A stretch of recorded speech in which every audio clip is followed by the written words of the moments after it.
Pom, wanted to do a video talking a bit about potential positional changes. Tongue twister there. So we've spoken a bit about it on the shows, on the Monday shows, about look, we just don't know. Voss is in, a new coaching group's in, a new coaching philosophy is in. David Teagle's obviously very much offensively minded. Vossi's already kind of flagged a more balanced approach. And it begs the question, what's going to happen with the roles in the team? Will they change? I think naturally we know, for example, we've heard about Mitch McGovern potentially being a defender. We know Lewis Young's come in to replace the Liam Jones role, but David Teague had some philosophies about forward structure with the three tall forwards. So we just don't know yet. So I thought you've gone away and you've done some research, and we're going to look at 5 players and 5 positions for what we think we need to change or have a hole that needs to be filled, and then just chat a little bit about who they might be. So we'll start with Ed Curnow. What are you picturing here? Well, I think when Voss takes over this side, he's talked about powerful brand. He's talked about consistency. I look at George Hewitt coming in, and he's the young Ed Curnow, really. Hungry, tough tackling, looking at stopping players playing. Basically, his job, wherever he's been, is stopping good players play. And that's Ed's role. Now, I look, and I think Ed may have a Matt de Boer role under Voss. Now, I think Ed's always been used kind of as a half-tagger, half-cripper helper. I wouldn't be surprised, and if I was Voss, I'd be seriously considering this, as deploying him as a forward line tagger. As we're the worst side at defending transition, that starts from the half-back chains, and that is something we are criminally bad at. Now, if we look at top teams, Matt de Boer gets talked about stopping midfielders, but no one ever talks about when he stops Laird off half-back. He did a great job against Salem a couple of years ago against Melbourne. When they deploy him across the half forward, they genuinely do it to stifle that ball. And I can see Ed played a bit in the forward line last year, kind of being that floater for Voss, the man who he can now have there to do a job. But if he needs, do a job at stopping another player and getting a bit of control on the game. And that is something I think we've lacked for the last 5 years. A man who can do that. And I think Ed, maybe in the latter years of his career, utilised now as a stop this area for 10 minutes. I think you're spot on. I think our forwards, I mean, we've spoken about having pressure forwards and whatnot, but a defensively minded forward is not something that we have had for a while. I think Ed is getting to that point. I mean, for me, I think there almost seems to be this notion that he's got one more year left and people almost writing him off. I think Ed's fit enough and competitive enough to keep a spot and hold it down. He's sort of done it the hard way. And I think a forward tagging role makes a lot of sense because at the end of the day, there are quite a few teams we come up against where we know these certain players off halfback just have a day out with us. And then you stop a situation like, for example, a Bryce Gibbs in 2020, just having the ball on a string. So a Rory Laird type, a Salem type, these kind of guys are people that Ed can match it with fitness-wise and strength-wise. Yeah, and I think the thing with Ed as well is a lot of people, like you look at Matt de Boer, he's not fast, but everyone always says Ed's too slow. What Ed's advantage is everyone is static when the ball comes to them. Ed's very good at anticipating where you're going to be. It's like the old boxer. You don't hit the head, you hit where the head's going to be. And that's the battle. And that's what Ed is master of. He knows where they're going to be. When they get the ball, where they're going to go. He intercepts that run. And that's what he's very clever at. And I don't mind, in game, 10 minutes, stop Laird. He's killing us. We need to gain a bit of control on this, slow the game down. And move Ed just around the ground, just to pockets of space and make him hurt people. And I think that's Ed's role moving forward. I like it. Well, let's stay in the Curnow family. And I know I don't want to get you too excited when I say this guy's name. We all know how much you love him. But Charlie. So obviously we got to see a little taste of him at the end of 2021. What do you forecast Vossi doing with Charlie?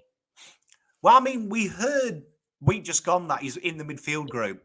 Now, yes. I don't think that's a full-time midfield role, but what I can see, and I've said this for like 3 years and been laughed at, and maybe Voss has humoured me here, I think he's our Dustin Martin.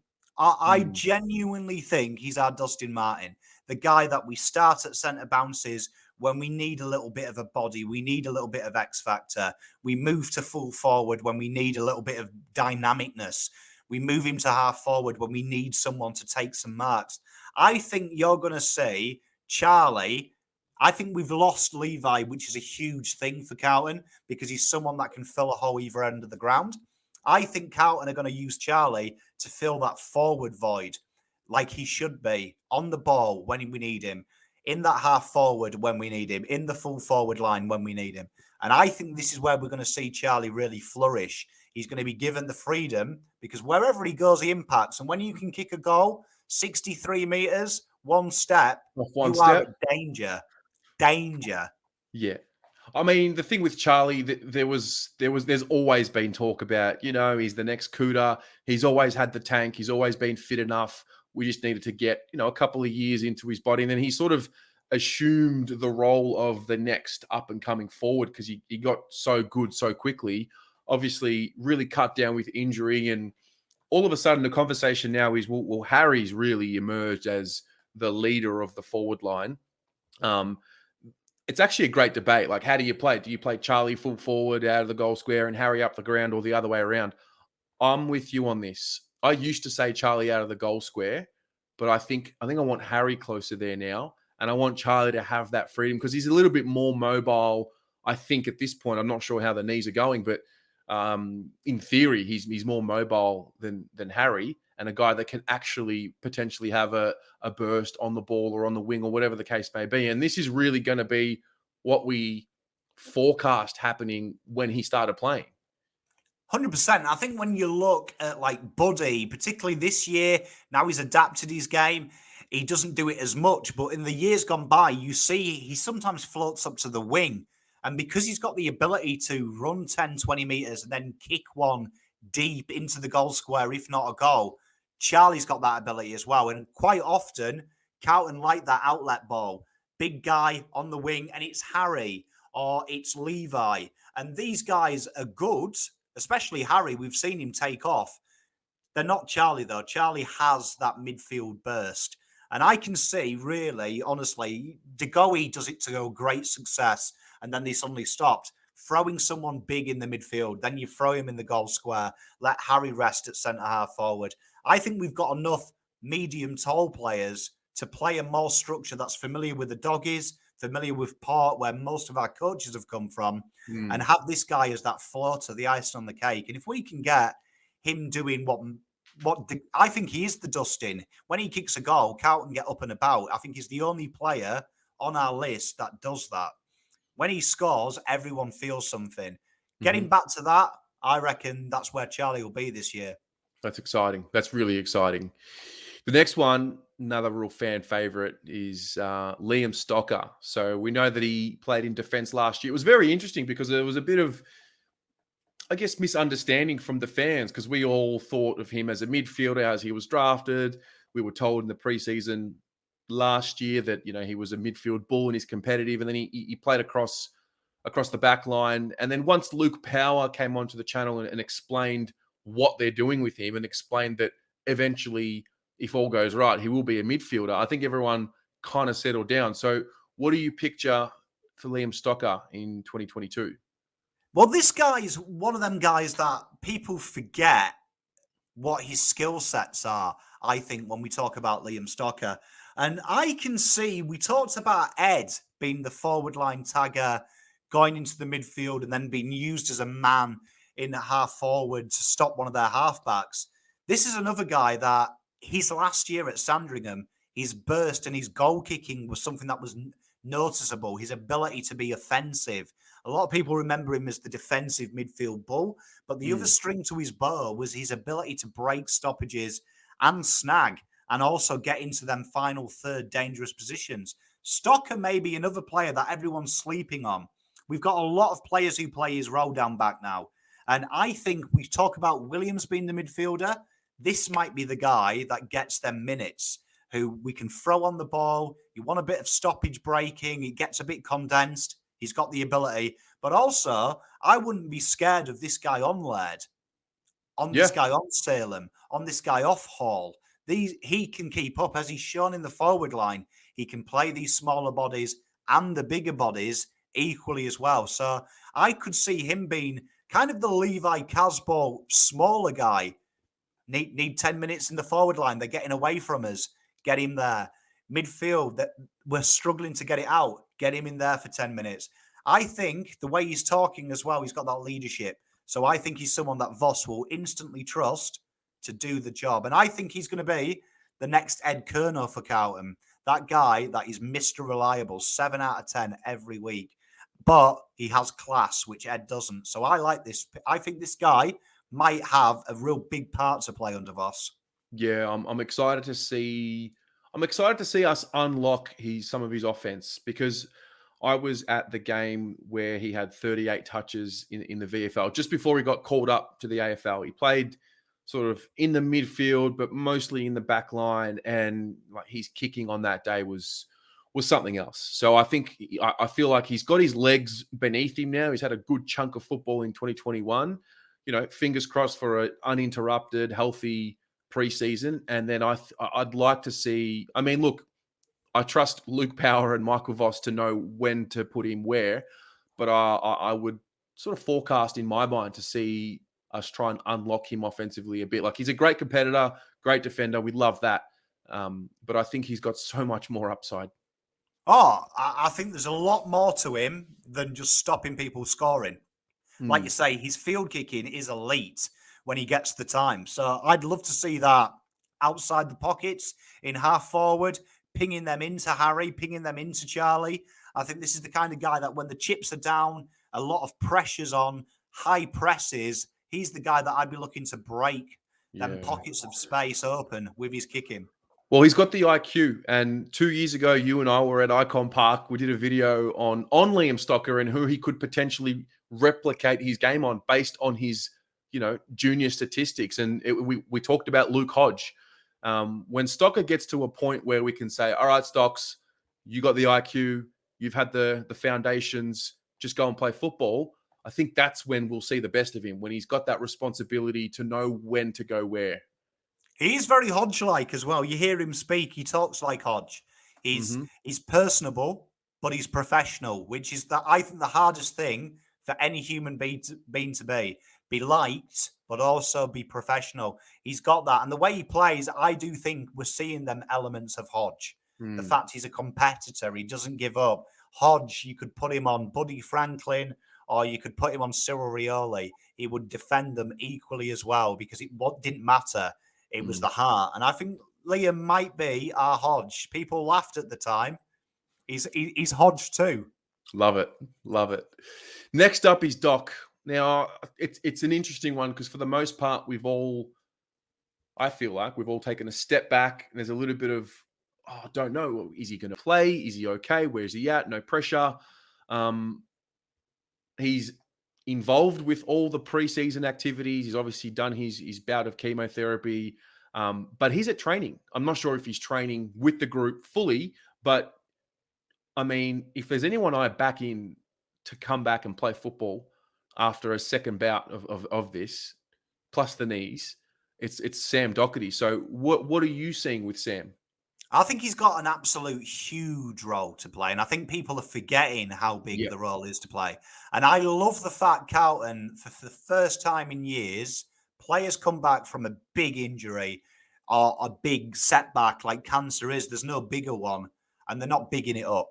Like usually at this stage, we'd have slow motion footage of him returning to training and the pressure would be building. People are forgetting about Sam. But I think Doc is finally going to be released on the wing. And when that happens, I don't know. But God willing, he's back at training. We need him out there. I think everything that Sam Docherty does says to me, wingman. His ability to find the ball out wide, his usage, his ability when he's in space to hit targets. We found last year, under pressure in confined spaces, there was a bit of, it started to niggle, didn't it? The efficiency, got himself into trouble. We don't have a wingman, really, who's elite. I think it's staring us in the face. And I think Doc may be that outlet ball. And just imagine him playing with Sard behind him.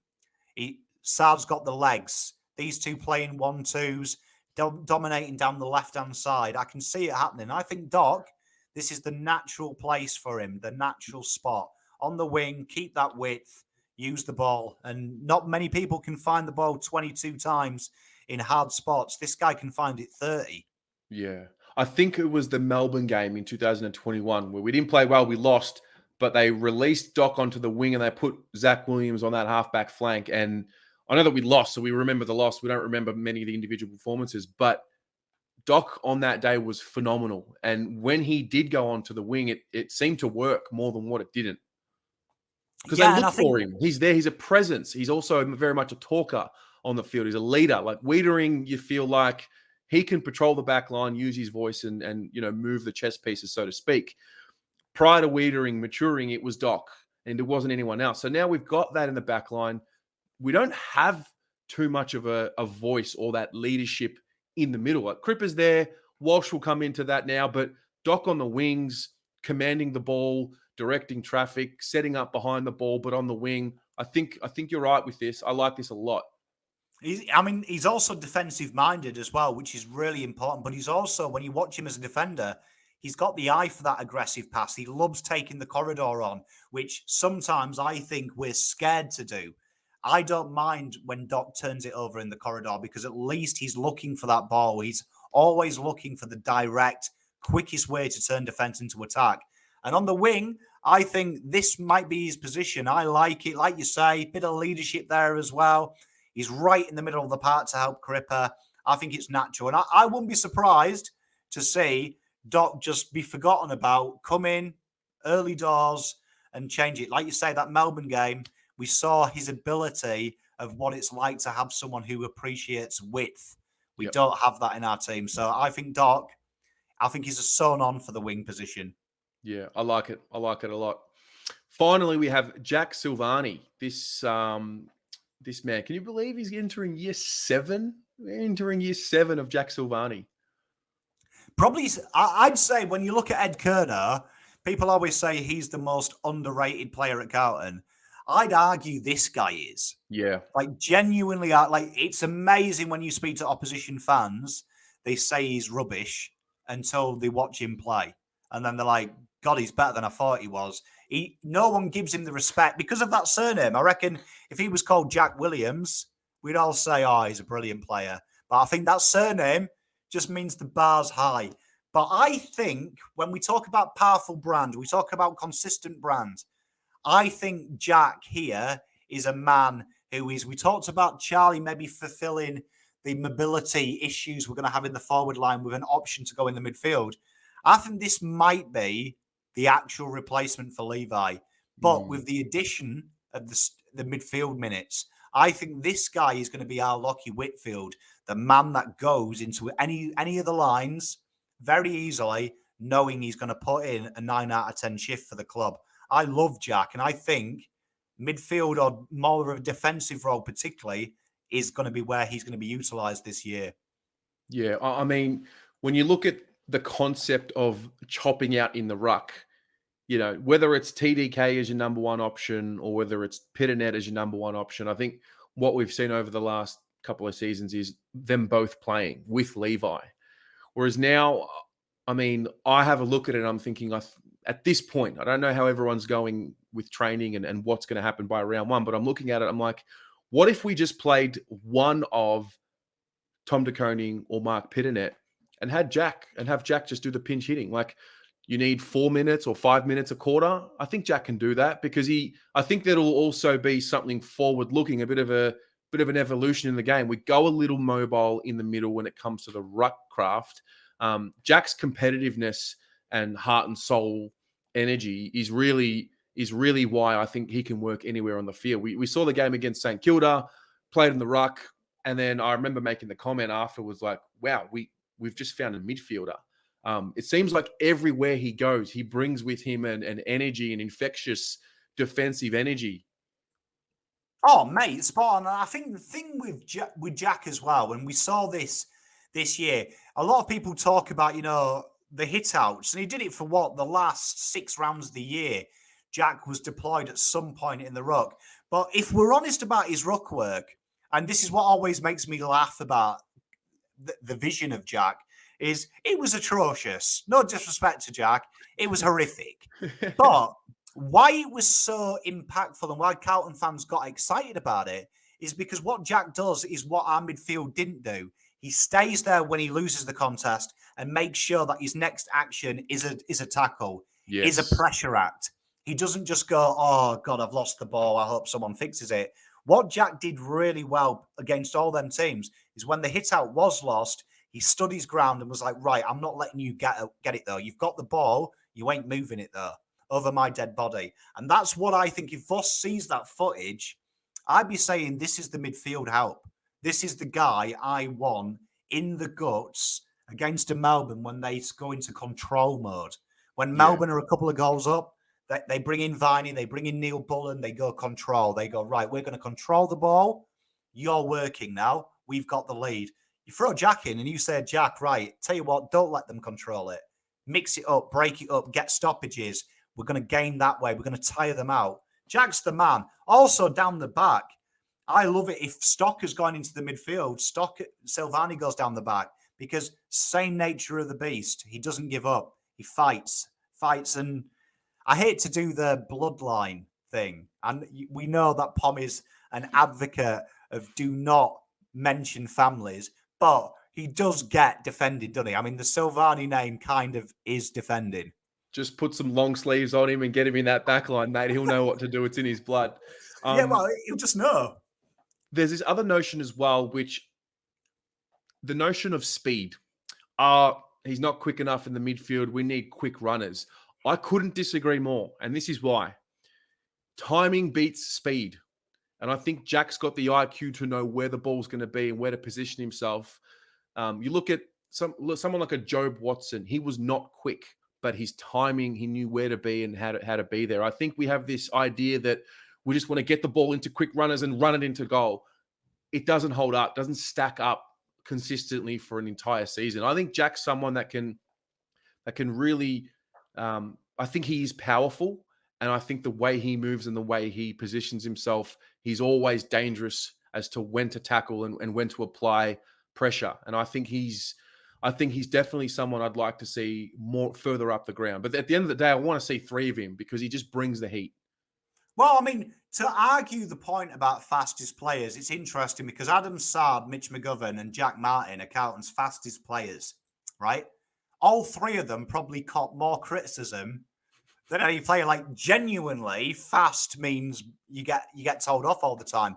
And I couldn't agree more with what you're saying. Look at Pendlebury. He ain't quick. Go and watch Pendlebury play. The guy is thinking 2 steps before that guy. So that guy's running faster than him. Pendlebury's already gone by the time you get there. That's what Jack has. You've seen Jack in the forward line. He danced around Caleb Daniel. Caleb Daniel could run 100 meters twice in the time Jack runs it once. But it doesn't matter if Jack thinks quicker than Caleb. Correct. I'd rather them think quicker than run quicker. That's my take. I'm with you. And you've got to remember 2 years ago when we did a video discussing, is he the midfielder we're missing? This guy leads in 2017 and 18 our inside 50 count to goal scoring opportunities. It's a forgotten part of Jack's game that when Jack has the ball, invariably, he uses it well. Mm-hmm. Love it. Love it. All right. You guys at home, these are five potential positional changes. Let us know what you think about any of these 5 and drop a comment as well of if there's any other player. I think McGovern's obviously one that's getting thrown up, but any other player whose role might change from what we've seen beforehand. I think Setterfield's another one. We know he's gone inside, then he's been put on the wing. He might be put somewhere else. So we'll chat about it a little bit more in the comments. I think Zach Fish is an interesting one as well, and then round out the conversation, and then we'll see where these positional changes end up coming from.